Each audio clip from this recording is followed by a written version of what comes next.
So I have this conversation almost weekly. A leader sits across the table from me and tells me that I don't struggle with delegation. And sure enough, when I look at the system, how they do things, they are 100% correct. Because they have a system in place, they hand off work really well, they know how to set standards, they pick owners, they move things forward. But these same leaders will look at me in that moment and say, when they go home, they shut their laptop at 9:30, 10:30 in the evening, they're still running scenarios in their head.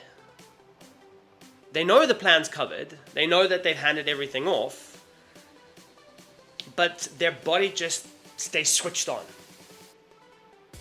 So if you've ever had your day end with nothing urgent on your calendar and your system still feels like it's on edge, like it's braced, let me just say you're in familiar territory. And let me also add that it's a very strange kind of tired. Because your workload is your workload, but you still feel like you're carrying something else, something that you can't quite name. Now, if you've ever lived in a senior role for long enough, you'll know that you start to learn to trust logic.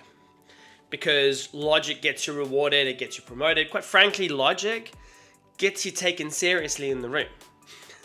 So when you're in that space of not being able to switch off, naturally you go to where you've always won, which is the logic area. So you look at the process, you look at how you handed it over, you consider the brief that was given, you might even look at how to sharpen what good or success looks like for that specific thing.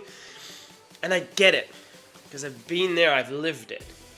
And when you're in a key leadership position, I all too well know the value of good delegation, because vague delegation creates a mess. So clarity does absolutely matter. But the leaders I'm talking about here, they handle things very well.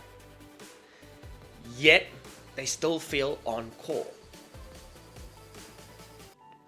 So this is where the logic starts to turn on you, because you see, your brain will show you the facts. It'll show you the things that were delegated. It'll show you who owns them. It shows you how you're tracking it. And then it starts to ask this question, or these questions. Why are you still scanning for something? Why are you still trying to think 3 steps ahead? Why does your nervous system act like something is still pending?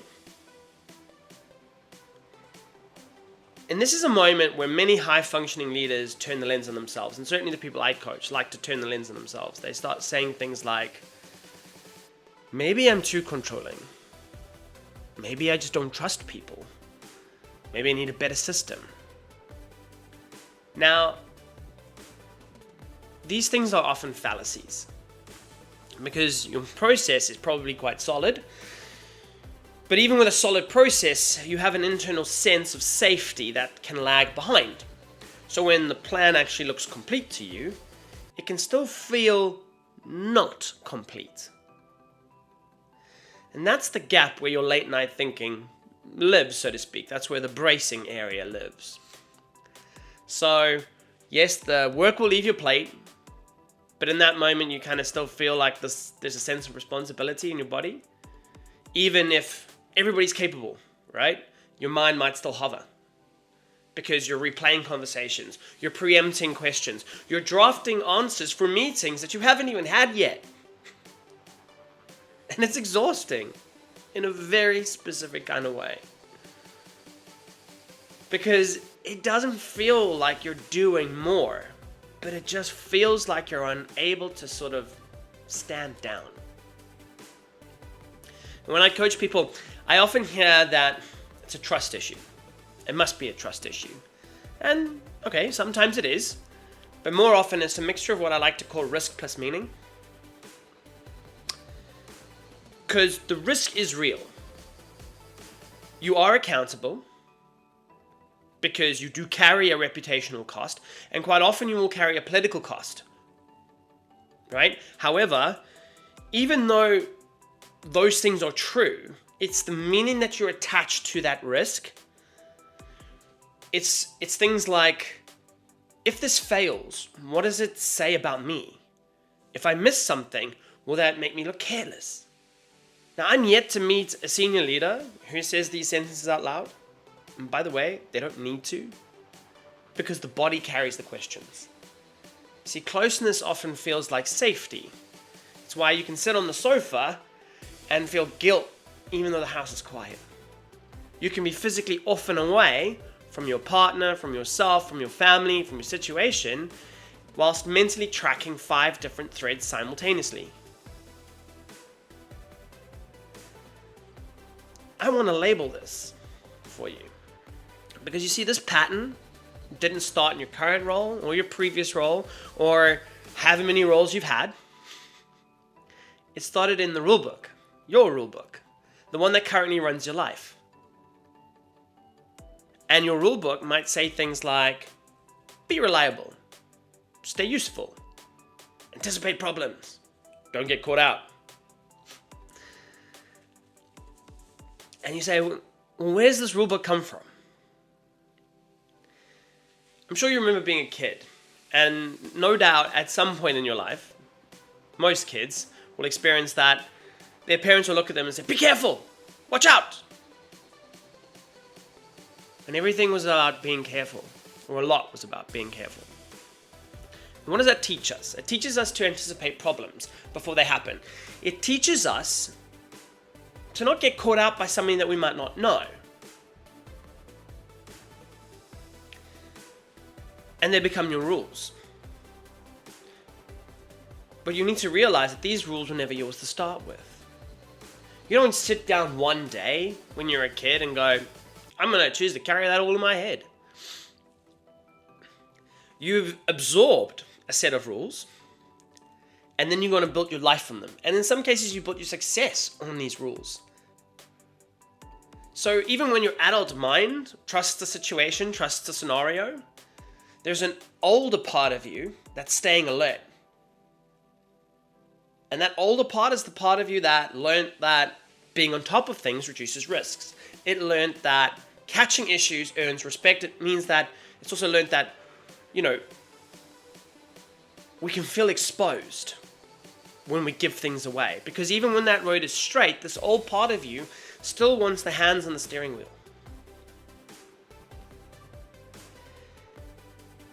You can get momentum back though, because it returns to you when that logic part of you and that emotional part of you become partners. And it can start quite simply when you notice an inherited rule in real time. And when you notice that rule, I always say to everybody, bring curiosity instead of judgment. Because once you hear that old rule, let me be the first one to tell you, you can't unhear it. And it can sound simple. It can sound things like, if I don't stay involved, it's going to fall to me. Whoop. If I'm not reachable, I'm going to be seen as careless. Whoop. Right? Just know it's all material. And many senior leaders that I coach get stuck because what happens, they try to talk it down with logic. They try to talk that voice down with logic. They tell it, I've delegated it, it's fine.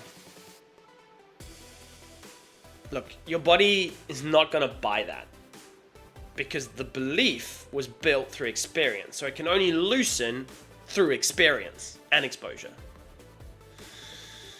Beliefs change, you see, when your system has an opportunity to gather new evidence.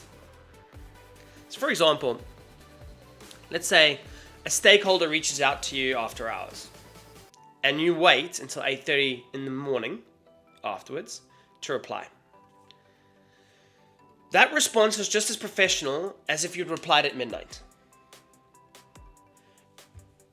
The thing is that you need to realize that your responsiveness is a rule that you were imposing on yourself, not them. Another one might be if you run a team that you preempt questions, every question. And I always say to my leaders, I go, look, let the team come back with options. You'd be surprised. And what will happen is soon you'll start to realize that you've been doing the thinking for them. And the great thing is they will realize that too. And once they realize that and you realize that, they will start to take ownership and you're going to feel freer because of it.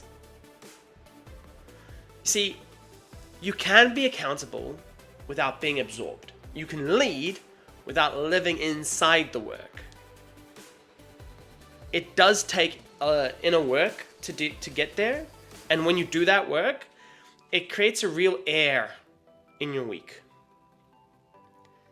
Because what happens is your body stops treating rest like a risk.